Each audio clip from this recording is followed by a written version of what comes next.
Bonjour, bienvenue sur ce nouveau webinaire RH Matin.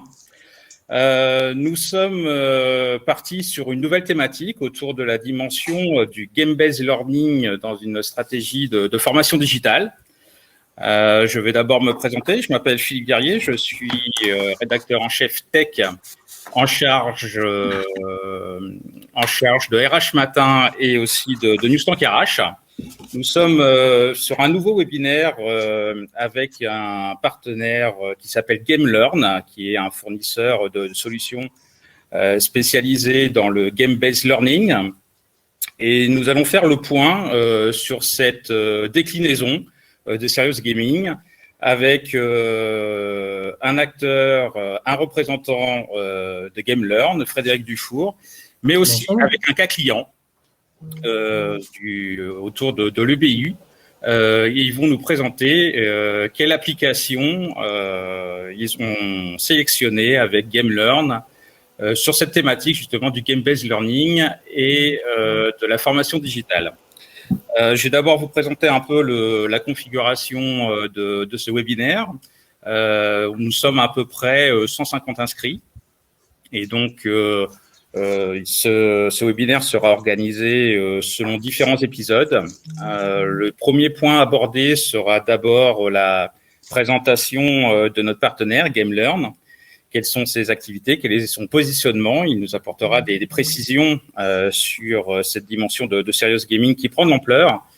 Et on peut l'imaginer pourquoi, avec effectivement l'essor du télétravail et de la formation à distance en lien avec la crise Covid, qui a finalement tout accéléré. GameLearn surfe sur une nouvelle dimension de la formation digitale et Frédéric Dufour va pouvoir nous expliquer concrètement quelles sont les implications autour de cette dimension de formation digitale. Nous avons aussi deux invités à l'occasion de ce webinaire. Margot Montassine et Virginie Launt, qui sont deux représentantes de l'EBI, de l'EBU précisément. Vous allez nous préciser concrètement quelle est cette organisation. En français, on dit l'UER d'ailleurs, donc je pense qu'on aura peut-être davantage la dimension d'UER pour que ce soit plus compréhensible pour nos participants. Je vais d'abord commencer par mettre au point les principes de ce webinaire. Tous les participants peuvent poser des questions dans la partie chat sur des éléments qui seront présentés à l'occasion de cette heure de webinaire. Et naturellement, le but du jeu, c'est que ce soit un exercice très interactif entre les intervenants et les participants sur cette dimension de Game-Based Learning. Je vais d'abord commencer par la présentation de nos intervenants.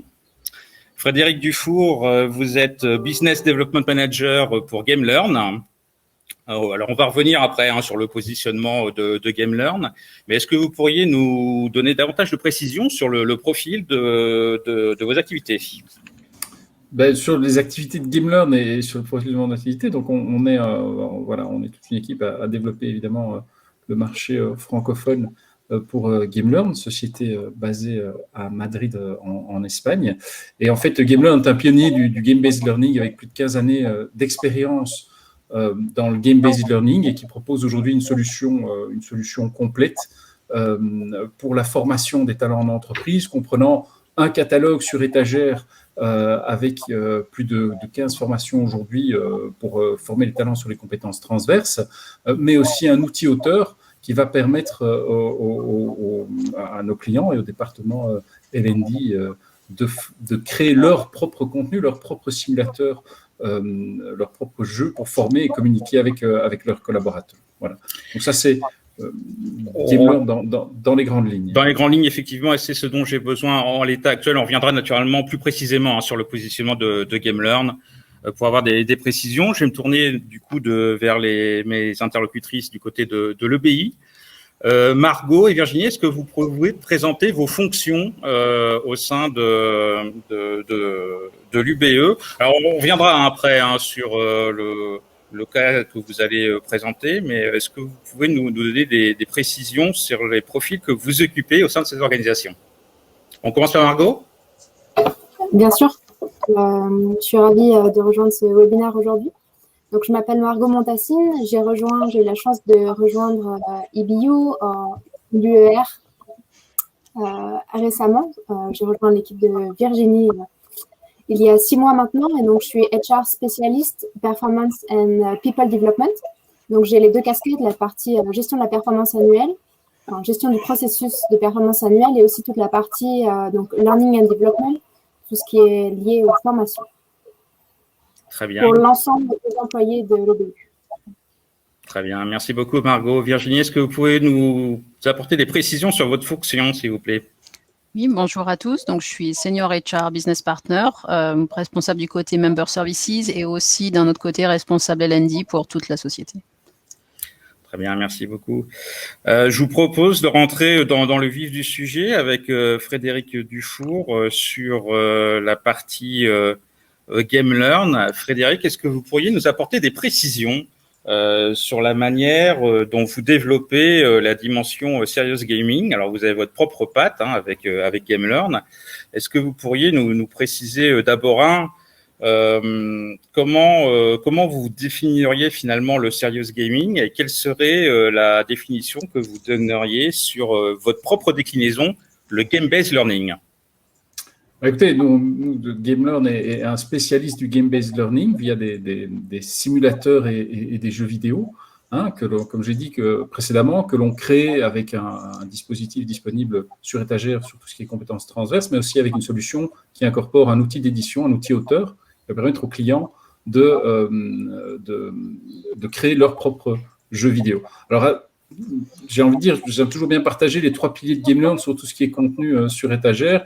C'est d'abord avoir un contenu, ce qu'on appelle chez nous un contenu utile, c'est-à-dire un contenu que les apprenants vont pouvoir s'approprier et utiliser directement dès les premiers moments de leur formation. C'est ce que j'appelle un peu l'engagement by design pour les apprenants dans leur formation, un contenu qui les interpelle.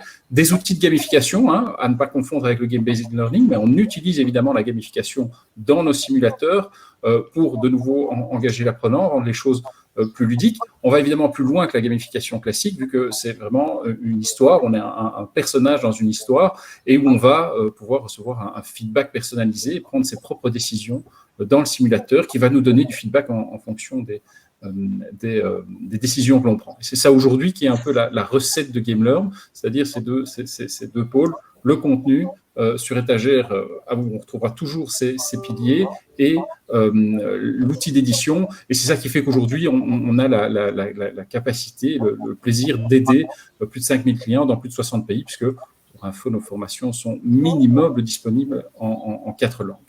Voilà. Est-ce qu'on peut avoir un peu plus de précision sur l'historique de GameLearn et sur la jeunesse de cette société et finalement quelles sont vos activités en France? Voilà, alors GameLearn a été créé il y a plus de 15 ans par des personnes qui venaient de la formation traditionnelle, donc qui avaient cette connaissance au niveau de la formation et qui ont vu un intérêt à innover en la matière. Et c'est un peu aussi la patte de GameLearn, c'est toujours chercher l'innovation dans ce qu'on fait, que ce soit dans la manière dont on propose la formation et aussi dans cet outil d'édition Editor qui est sorti ces derniers mois. Donc voilà, donc ça c'est au niveau de GameLearn, on est comme je l'ai dit basé à Madrid avec évidemment un ancrage international, des collaborateurs qui s'occupent dont moi du marché français, du Benelux et de la Suisse et où là aussi on développe une grosse partie de notre activité. Est-ce qu'on peut avoir une idée du nombre d'entreprises clientes que vous avez sur le marché français ? Alors, je ne saurais pas vous donner un nombre exact d'entreprises clientes, mais ça représente une grosse partie du marché de GameLearn à l'heure actuelle. Et ce sont plutôt, du coup, des entreprises grands comptes, c'est ça? Ou plutôt des PMI? Alors, en général, des entreprises qui font plus de 1000 employés. Donc, alors après, il y a des plus grands comptes. Et de tout secteur d'activité confondu. Et c'est ça qui est intéressant, c'est qu'avec une solution, notre contenu sur étagère peut convenir à tout type de secteur d'activité. On a aussi bien des clients dans le secteur industriel, dans le secteur avec, par exemple, des sociétés comme Michelin, dans le secteur du service, de la consultance, dans le secteur du pharmaceutique.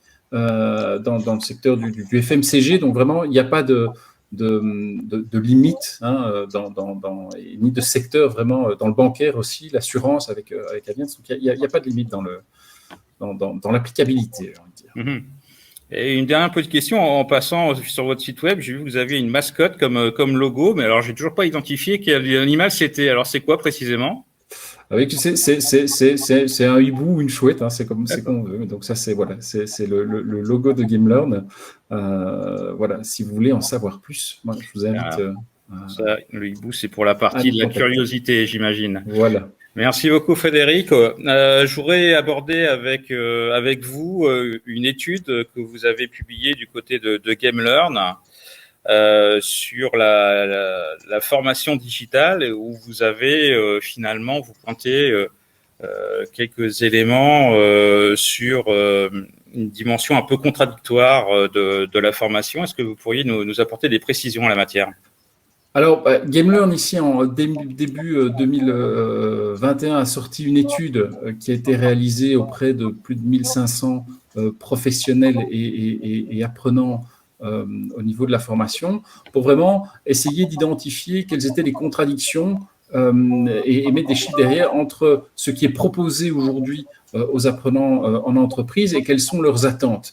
Parce que c'est ça, en fait, le gros challenge des départements L&D, c'est de pouvoir de répondre aux attentes des employés au niveau de la formation et des talents, parce que ça fait aussi partie de la fidélisation de l'employé en entreprise. Alors, on s'est rendu compte, évidemment, qu'il y a énormément de documents textes et de quiz qui sont donnés, là où les formats les plus recherchés par les employés seraient la réalité virtuelle, la réalité augmentée, le jeu vidéo et la gamification. Alors, de nouveau, à mettre toujours en parallèle aussi avec ce qui est possible techniquement de faire et les budgets. À savoir que la réalité virtuelle, évidemment, c'est top, mais c'est des choses qui sont évidemment beaucoup plus compliquées à mettre en avant. Et puis aussi, on a voulu, avec cette étude, identifier quels sont les bloqueurs pour les apprenants, ou du moins ce qu'ils reprochent au contenu qu'ils ont à l'heure actuelle.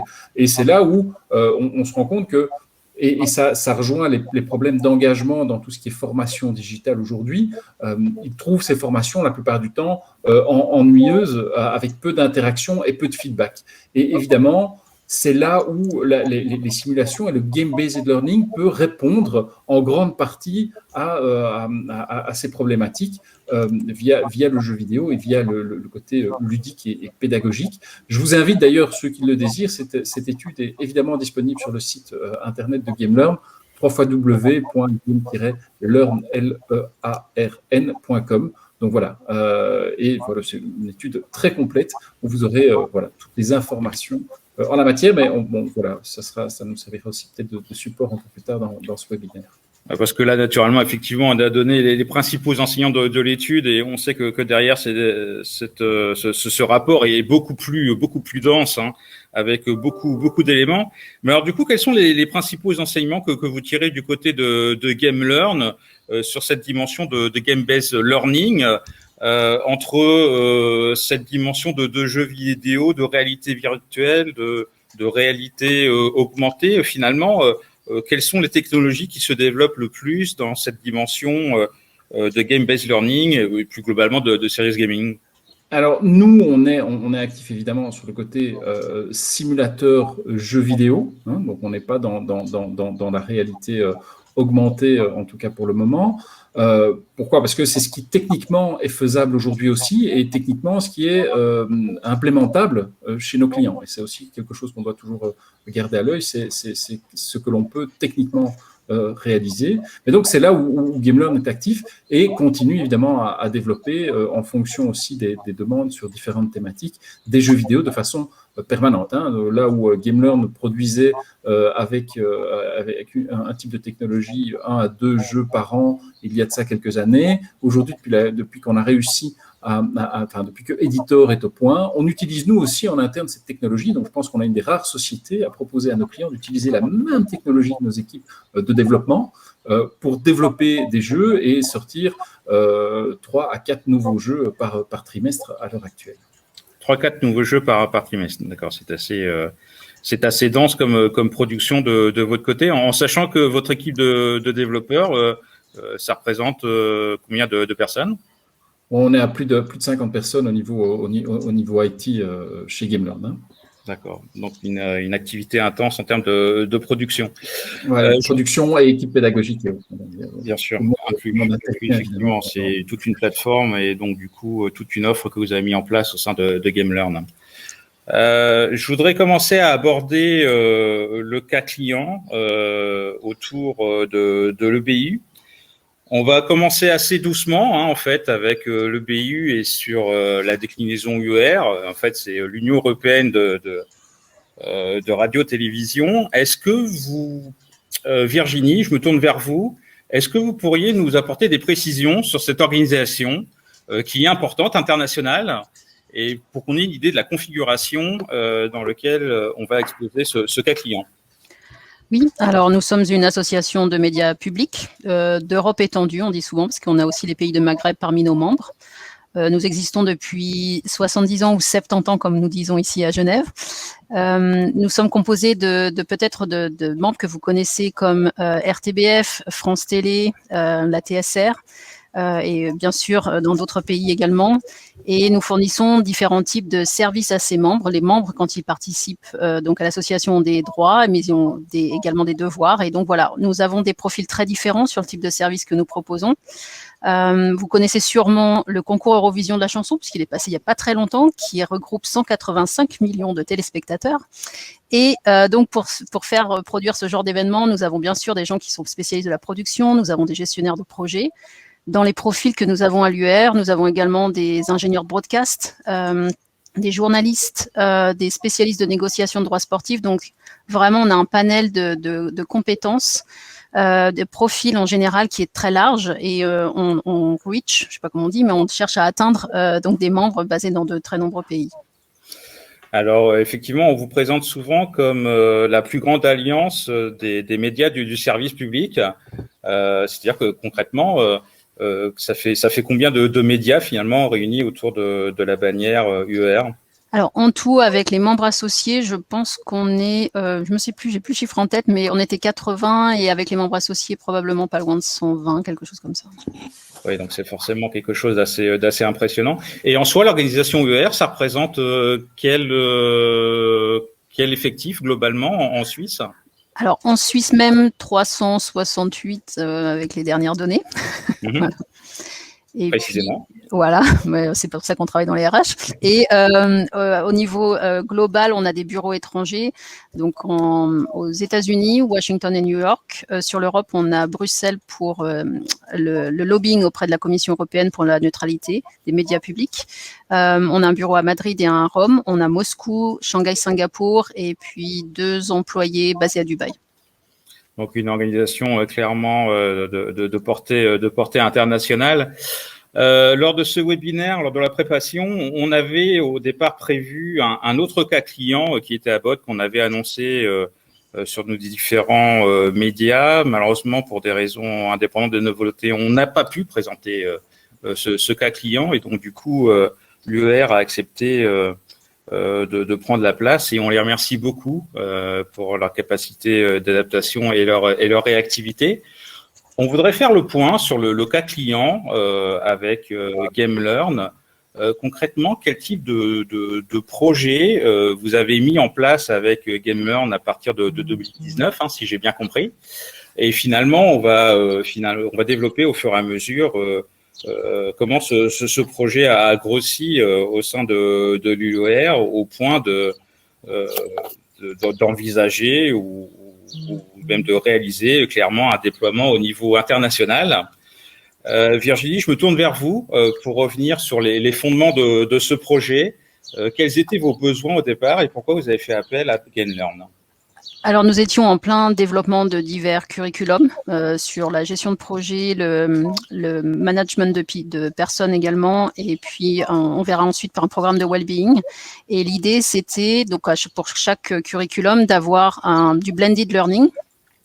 Et donc forcément, on avait toutes ces formations online qui venaient compléter celles en présentiel, et on cherchait de nouveaux moyens, voilà, d'aborder la formation et de faire des piqûres de rappel de temps en temps, en plus du coaching et du mentoring.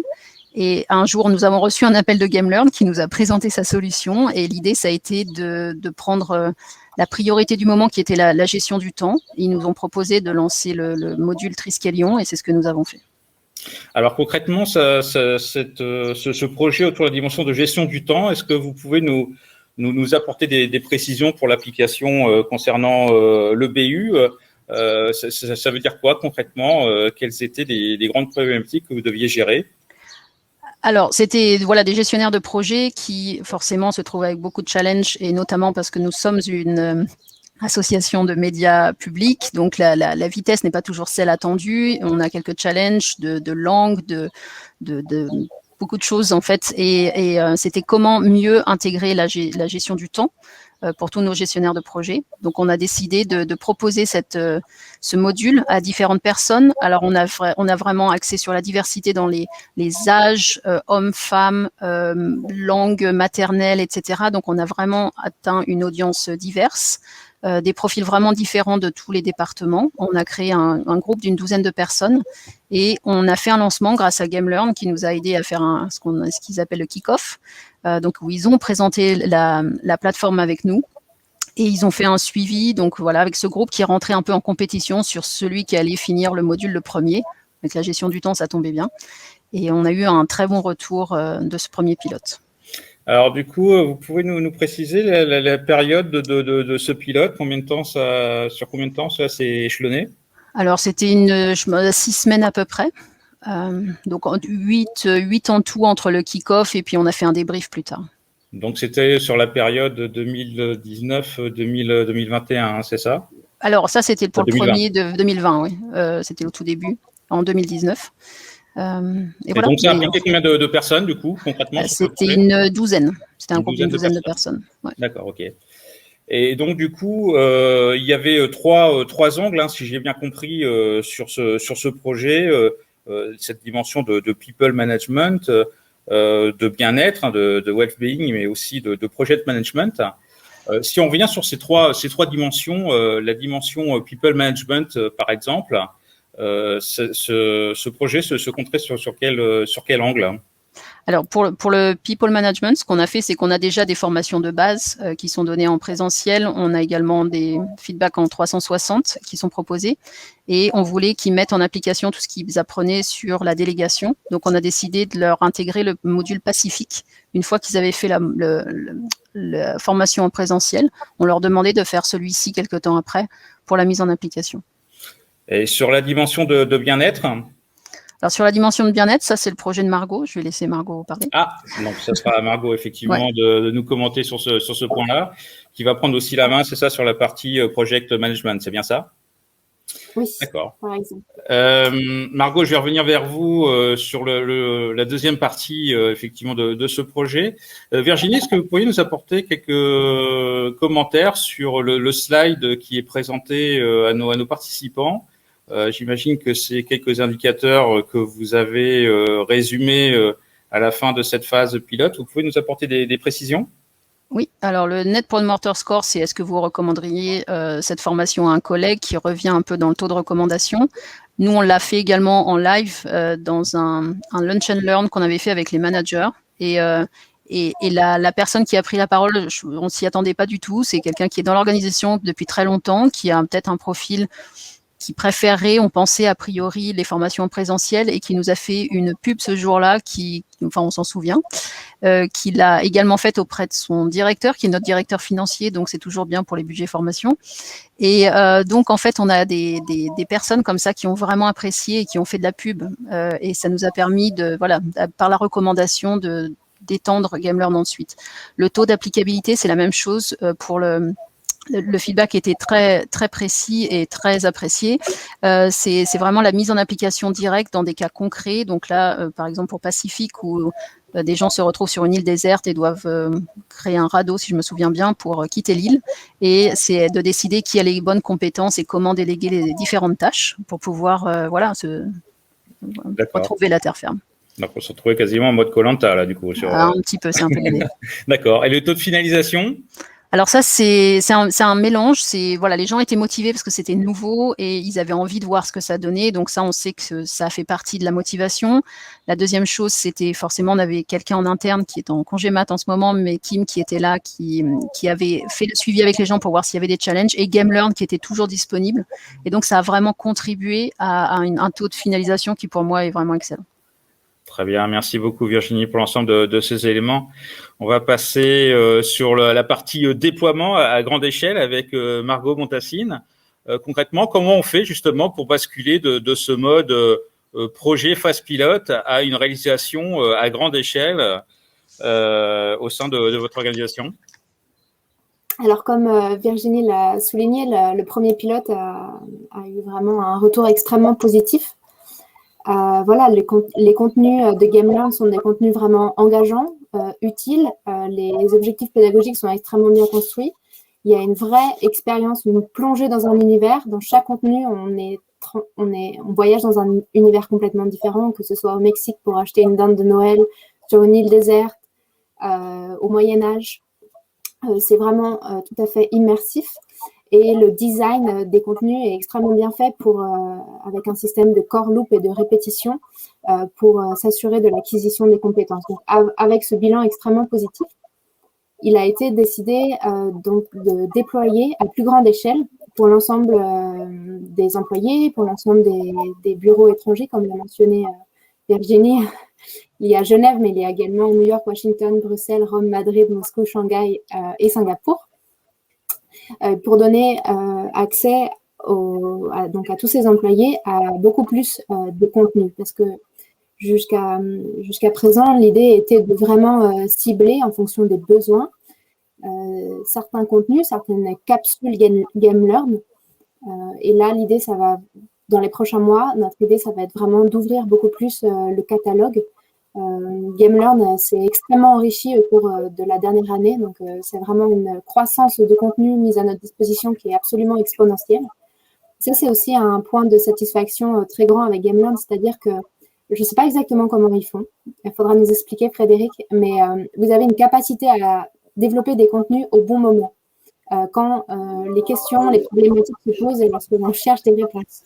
Par exemple, cette année, donc, il y a un contenu voilà, que nous allons déployer largement, qui s'appelle Countdown, qui est sur apprendre à télétravailler efficacement. C'était une année aussi également difficile d'un point de vue émotionnel pour beaucoup d'entre nous. Donc, il y a un nouveau contenu qui s'appelle SOS sur la gestion des émotions que nous allons aussi mettre en avant pour nos employés. Et si vous me permettez de revenir sur la partie programme, par exemple le programme Wellbeing, à l'EBU, nous avons, notamment Virginie, créé des programmes qui sont construits avec un ensemble de briques qui s'impliquent, qui s'agrègent. Donc, c'est sous la méthode du blended learning. Donc, nous avons des formations avec un instructeur, un formateur, mais également des conférences, des webinars, du coaching, des workshops en petits groupes, et les capsules GameLearn qui viennent parfaitement s'intégrer dans les programmes que nous créons et que nous mettons à disposition. Donc, c'est vraiment des contenus qui sont complémentaires, qui ont de nombreux avantages pour nous. Ils sont, par exemple, disponibles en 4 langues. Ça donne une possibilité, entre guillemets, de self-service. On peut décider de faire 10 minutes aujourd'hui, une demi-heure demain. Donc, un accès 24/24 pour s'adapter au rythme et aux disponibilités des employés.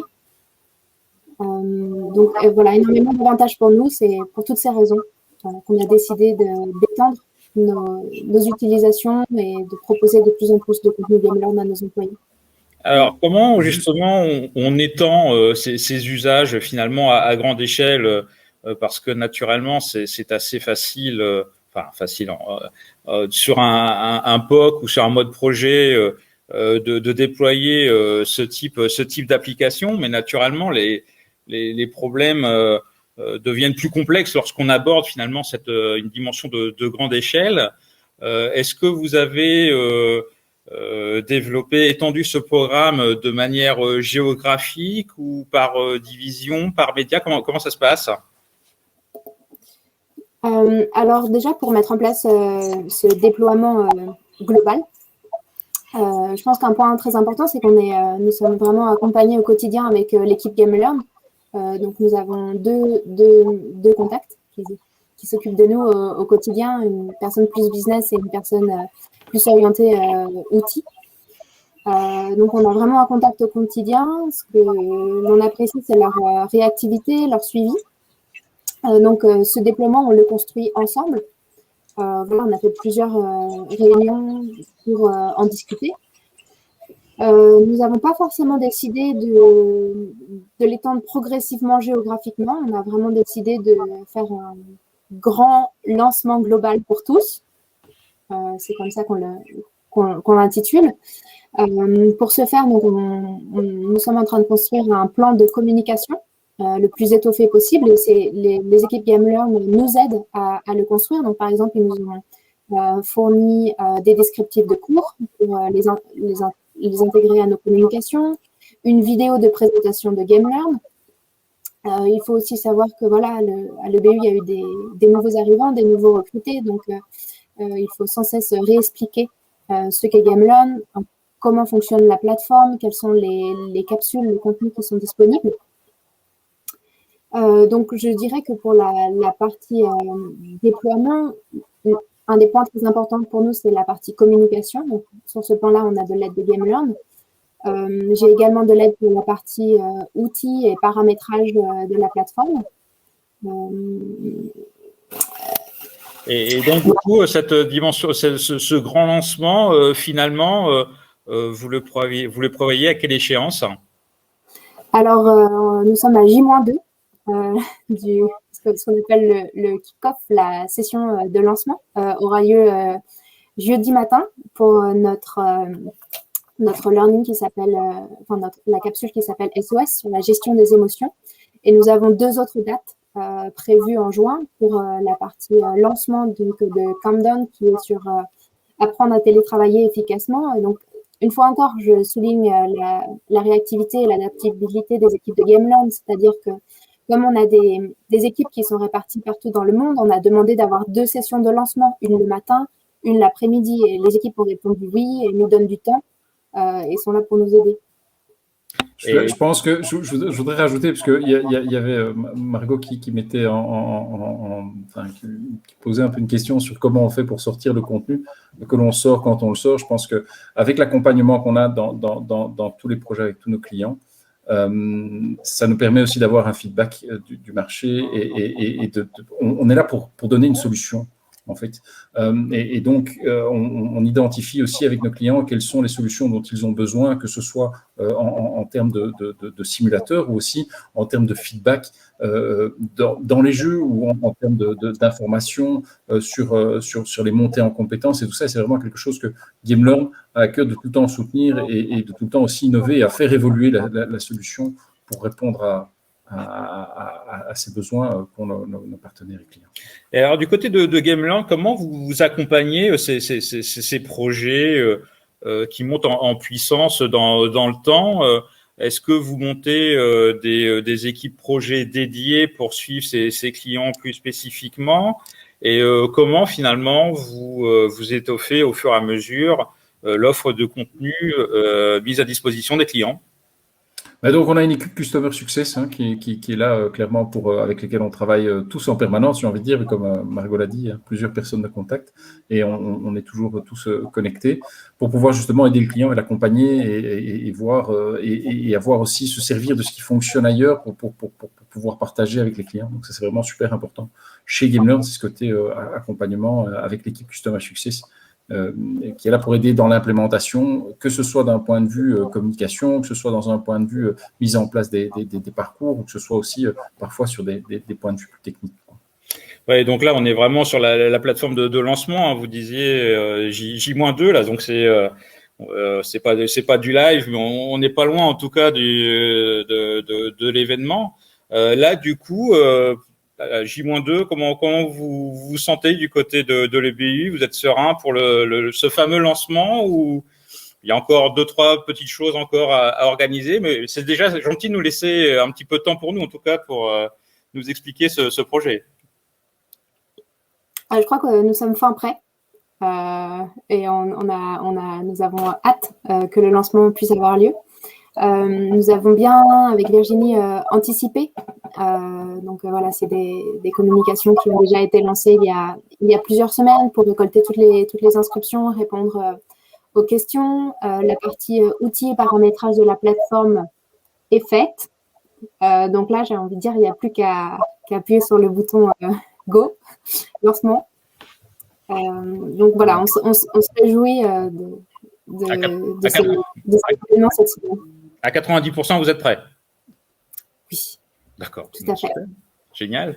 Frédéric, c'est vrai que le cas client de l'EBI est quand même assez extraordinaire, parce que là, tout de suite, on prend une dimension internationale d'un projet. Est-ce que vous avez souvent des cas clients où effectivement ce type de déploiement prend une échelle internationale assez rapidement?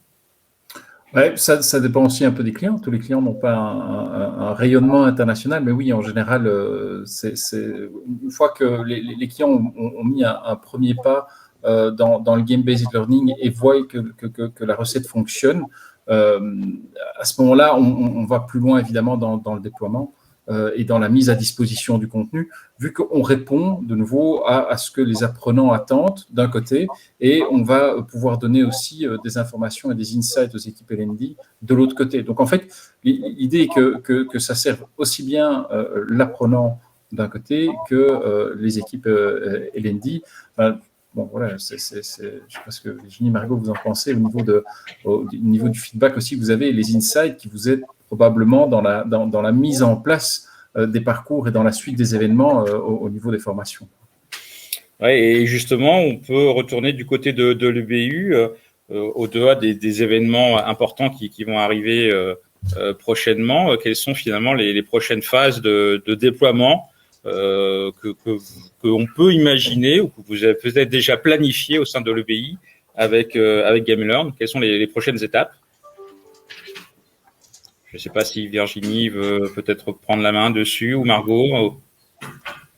Alors, on va relancer bientôt le curriculum de project management qu'on a justement étoffé. Donc, on va pouvoir à ce moment-là amener de nouveaux modules qu'on va proposer également. J'ai plus en tête le nom exact, mais celui sur le feedback notamment va être là, celui sur la délégation, voilà. Et Sahara peut-être, Sahara, voilà. Et donc voilà, on va lancer aussi. Les employés voient bien que c'est disponible, et puis les graphismes qui sont là pour faire le lancement aussi sont très attrayants. Donc c'est souvent la première chose sur laquelle les employés vont cliquer pour aller s'inscrire. J'ai une question sur le chat pour vous, Virginie. Tout à l'heure, vous avez parlé la dimension de NPS. Est-ce que vous pouvez préciser en fait ce que signifie cet indicateur? Net Promoter Score, mais je pense que c'est GameLearn qui l'utilise, même si je connais. Oui. En fait, au niveau du Net Promoter Score, c'est vraiment ce qu'on appelle le taux de recommandation qui est calculé sur base des cotations données par les apprenants à la formation. Donc, considérez que quelqu'un qui va vous donner une note de 9 ou de 10 sur 10 va être un promoteur de votre formation. Une personne qui va vous donner un 8 va être neutre, elle ne va pas en parler. Une personne qui va mettre un 7 ou un 6 ou moins va être un détracteur de votre formation. Et donc, c'est là où ce score est super important, c'est que il faut savoir qu'avoir un NPS positif est déjà un challenge en soi. Parce que vous voyez qu'on considère les 9-10 comme étant positifs et tout le reste quasi comme étant négatif et le 8 comme étant inexistant. Donc voilà, c'est ce qu'on appelle donc le Net Promoter Score, c'est ce qui permet aussi parfois de se comparer. Là où on a des Net Promoter Score sur la formation digitale qui sont d'habitude négatifs, et on en a des exemples ici. GameLearn a un Net Promoter Score qui est toujours positif au niveau de la formation, et on le voit ici dans les informations des formations diffusées à l'IBIO. J'avais eu une autre question qui est apparue également sur le fil de chasse, et c'est plus pour vous, Frédéric. C'est sur cette dimension de panoplie de personnages virtuels que l'on peut créer dans la dimension de serious gaming et de game-based learning. Est-ce que vous avez une panoplie de personnages sur étagère, c'est-à-dire concrètement un catalogue préétabli de personnages? Est-ce que vous pouvez faire des personnages à la demande en fonction de vos clients? Alors, donc là, c'est plus pour la partie éditeur et la création, la mise à disposition de l'outil. Oui, on a donc, l'éditeur fonctionne avec une bibliothèque de scènes, une bibliothèque de personnages, une bibliothèque d'objets que l'on va pouvoir placer dans un environnement en 3D, toujours web-based, donc c'est technologiquement assez avancé, et qui évolue avec le temps, vu que, comme je l'ai dit, c'est la même technologie que GameLearn utilise pour réaliser ces jeux, le contenu sur étagère que l'on propose à nos clients. Les scènes et les personnages que l'on crée pour ces jeux-là sont évidemment mis à disposition des utilisateurs, d'éditeurs pour qu'ils créent leurs jeux, et on pourrait imaginer, à la demande, créer un personnage pour le cas concret d'un client dont il serait le seul à avoir accès, évidemment. Je vous remercie beaucoup pour l'ensemble de ces éléments concernant le cas client, concernant EBI et les explications technologiques fournies par GameLearn. Il nous reste un petit quart d'heure. Je vous propose une séance un peu plus de prospective et de réflexion sur cette dimension, ces technologies de formation digitale qui se développent de plus en plus. Comment vous avez, je me tourne du côté de l'EBU parce que tout à l'heure vous parliez d'approche de blended, mi-hybride aussi, mi-présentiel, mi-distanciel. Au regard de la crise Covid-19 que l'on a vécue, comment au sein de l'EBU vous avez adapté, ou adopté comme on veut, une nouvelle approche de la formation pour finalement rester en phase avec la période, c'est-à-dire que surtout il ne faut pas lâcher la formation, il faut la poursuivre, mais sous d'autres formes. Comment vous êtes adapté ? Alors, nous sommes entrés en contact avec les formateurs du présentiel pour voir s'ils se sentaient capables d'adapter les contenus. Donc, réduction du temps de formation forcément, parce qu'on ne garde pas des gens 8 heures, c'est sûr, en ligne comme ça devant un écran. Donc, ça a été bien adapté, bien réduit. Et on a vraiment focalisé sur les priorités de chaque formation. On a fait un renforcement des communications avec les employés parce que c'était aussi un moyen de rester en contact avec eux. On avait peur du décrochage que beaucoup d'entreprises ont dû surveiller. Donc, on a renforcé l'offre. Ça permettait aussi aux gens de se connecter, de se retrouver en groupe virtuel avec certains de leurs collègues pendant les formations.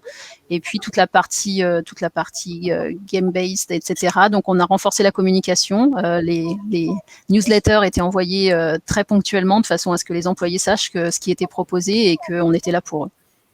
D'accord, très bien, merci beaucoup. Frédéric, du côté de GameLearn, comment vous avez vécu cette période atypique? C'est vrai que généralement, les acteurs du numérique mettent en avant le fait que l'adoption d'outils technologiques s'est accélérée au cours de cette crise Covid-19, vu l'essor du télétravail, mais aussi des formations en ligne. Est-ce que vous, du côté de GameLearn, dans quelle mesure vous avez ressenti cette accélération ? On a ressenti cette accélération. Il est clair, c'est évident que le télétravail et le fait que les gens ne pouvaient plus être en présentiel a amené une accélération dans la formation digitale. Mais ce que l'on a aussi vu, c'est une accélération de la disponibilité des outils chez les clients.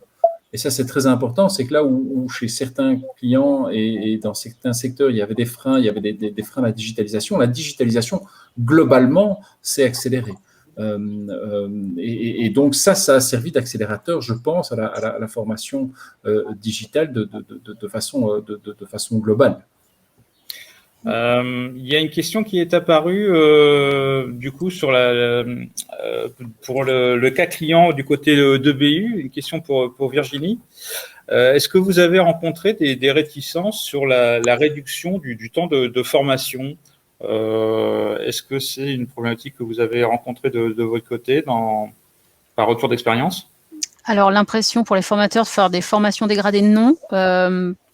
Ils étaient contents en fait de pouvoir faire les formations et d'être en contact avec les gens. Donc, même si on a réduit les temps d'exercice, notamment sur les soft skills. En fait, le fait d'être en contact, puisque de toute façon on était tous un peu isolés, le fait d'être en contact, de pouvoir se focaliser sur les priorités de la formation, je pense que tout le monde y a gagné et tout le monde a apprécié, même si c'était réduit, de pouvoir faire le virtuel. Et puis dans le monde où on est, Et en ce moment, surtout avec toute la pression qu'on a et la vitesse à laquelle ça va, on se rend compte que les gens apprécient aussi d'avoir des formations un peu plus courtes. Ils s'engagent plus facilement à y assister.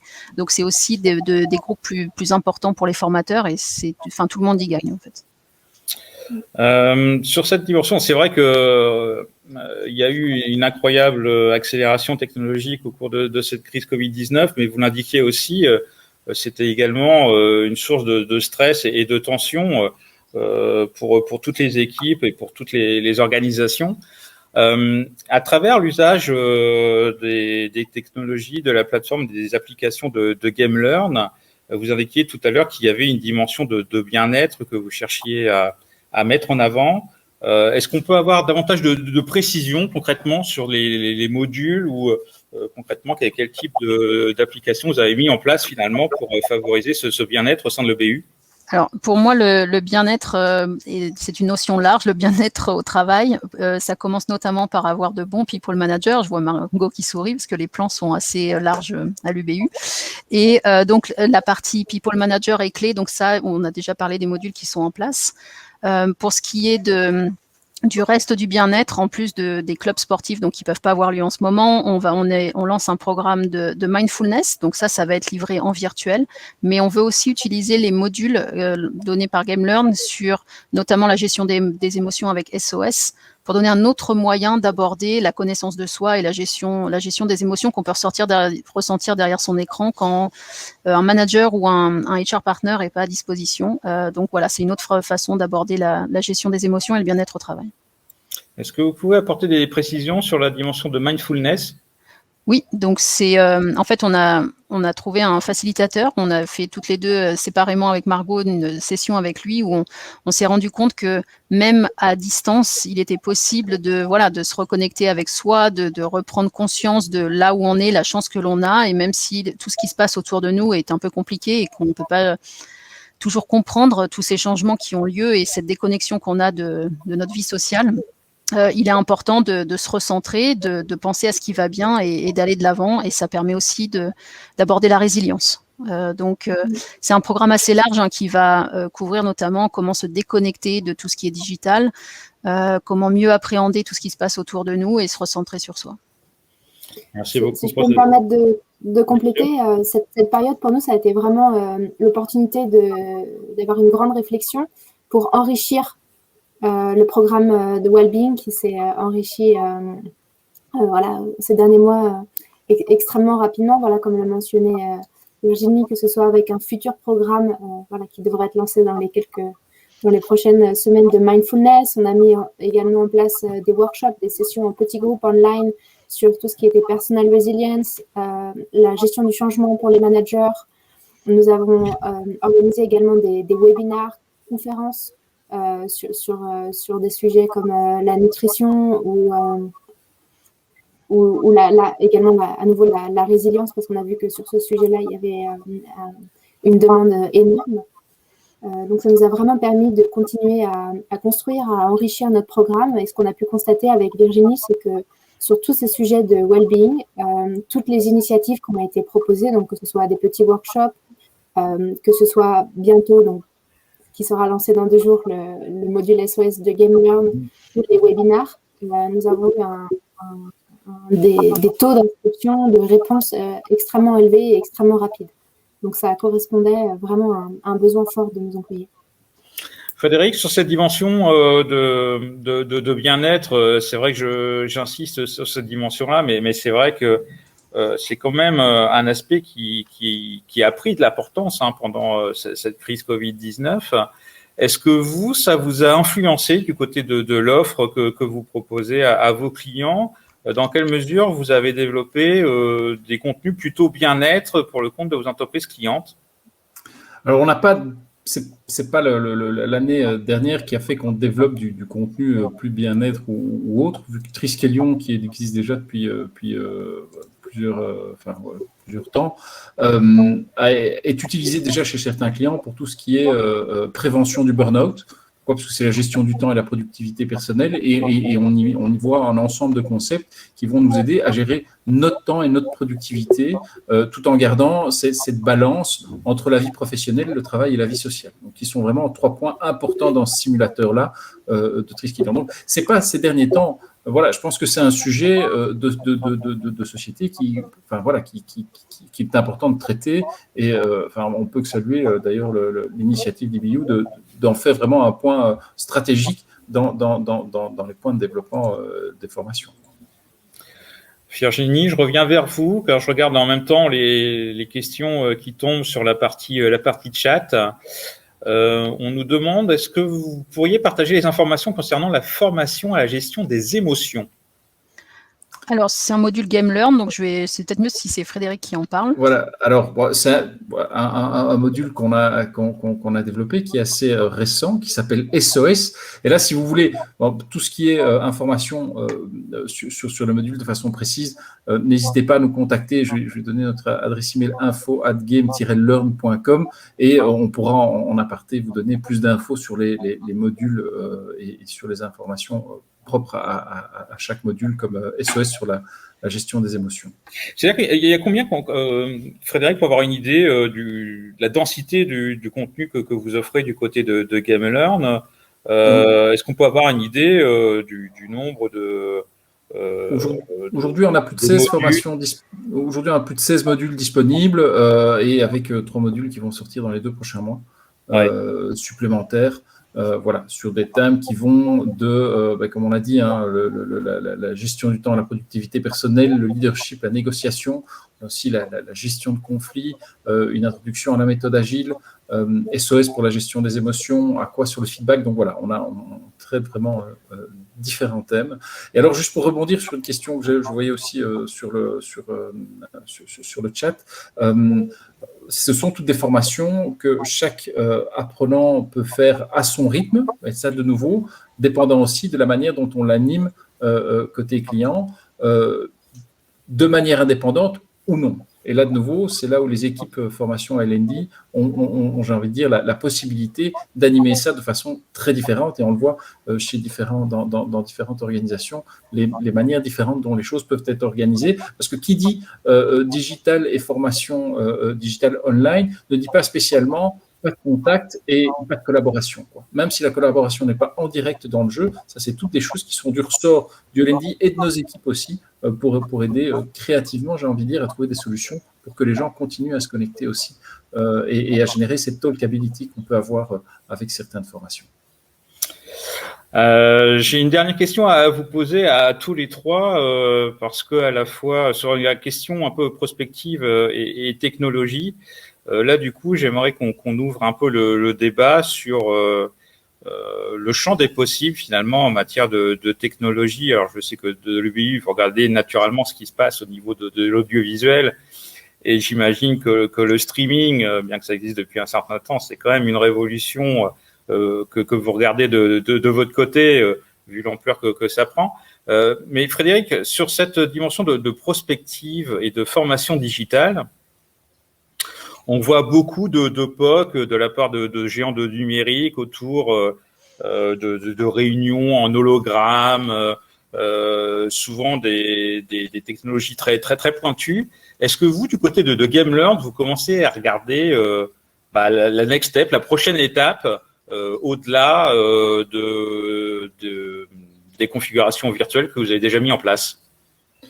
Il est clair qu'on reste attentif à tout ce qui se déroule et à tout ce qui se fait. Je pense que les prochains challenges seront dans l'utilisation raisonnée, évidemment, de tout ce qui est artificial intelligence et autres, par exemple, où on pourrait à un moment réussir à mettre plus d'insights sur base de data et dans les jeux. Voilà, je pense que ce sont des choses, il faut que les gens,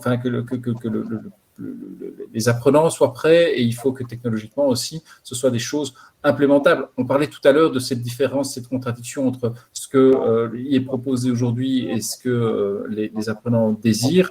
Là aussi, il y a un gap technologique qui est parfois simplement dans le parc matériel ou dans les technologies qu'il est techniquement possible d'implémenter.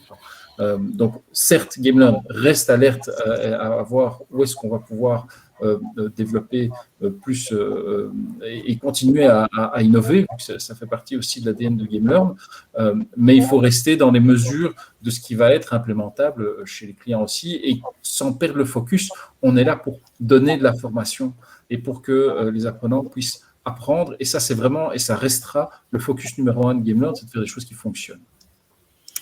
Ça marche. Merci beaucoup pour l'ensemble de ces éléments. Je voudrais remercier l'ensemble de mes interlocuteurs et interlocutrices pour ce webinaire. Frédéric, merci beaucoup pour l'ensemble des éléments concernant l'offre de GameLearn. Margot et Virginie, merci beaucoup pour le cas client dans le BU. Et je sais que vous êtes mobilisés pour ce webinaire organisé quasiment de dernière minute, mais en tout cas, c'était vraiment un cas client passionnant. Nos participants vont pouvoir retrouver ce webinaire en replay bientôt sur la chaîne YouTube de RH Matin. Vous pourrez également contacter Frédéric sur son adresse email. A priori, je pense qu'il doit y avoir un slide avec le contact, voilà, qui va apparaître. Donc, si vous avez d'autres questions qui vous viennent après ce webinaire, n'hésitez pas à vous retourner vers Frédéric pour avoir des précisions sur l'œuvre de GameLearn ou toute autre question. Au niveau adresse info@game-learn.com. Voilà. Voilà. Voilà, c'est ça, pour éviter de trop saturer votre adresse email, c'est ça? Non, mais c'est parce que c'est là que tout le monde sera servi, je pense, et aura les infos les plus directes. Voilà. Donc, j'ai pas de problème, voilà. Ça vient sur mon adresse ou sur l'autre, mais je pense que en tout cas, c'est plus facile pour rerouter les demandes en fonction des requêtes. En tout cas, merci beaucoup pour l'ensemble des éléments que vous nous avez apportés au cours de ce webinaire, et naturellement, vous pourrez le retrouver en replay très prochainement sur la chaîne YouTube de RH Matin. Merci beaucoup à mes intervenants et je vous souhaite une bonne fin de journée à tous. À bientôt. Merci. Au revoir. Merci. Au revoir. Au revoir.